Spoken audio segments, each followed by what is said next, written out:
একজন বাবা তার সন্তানকে ডেকে বলল, জীবনে ৩টে জিনিস কখনো ছাড় দেবে না।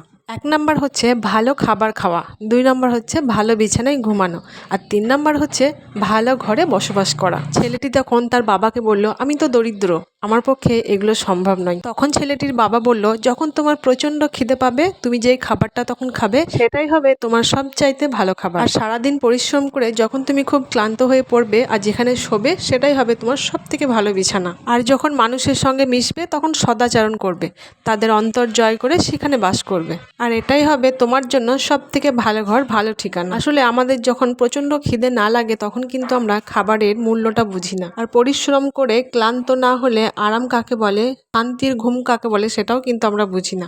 আসলে আমরা নিজেদের বর্তমান অবস্থা, পরিস্থিতি, ভাগ্য কোনোটা নিয়েই সুখী না। হয়তো এমনটাও তো হতে পারে আমরা যে পরিস্থিতিতে আছি, আমরা যে অবস্থায় আছি, অনেকের কাছে হয়তো এটাই স্বপ্ন।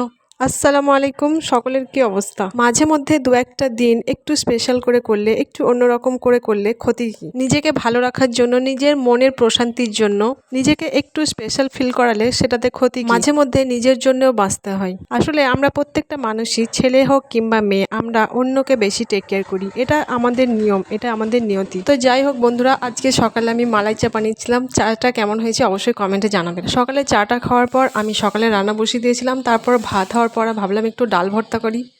তো ডাল ভর্তাটা কিন্তু মাশাআল্লাহ অনেক কিন্তু টেস্টি হয়েছিল, আমার মেয়েও অনেক পছন্দ করেছে। তো ডালটাকে আগে থেকে সিদ্ধ করে নিয়েছি।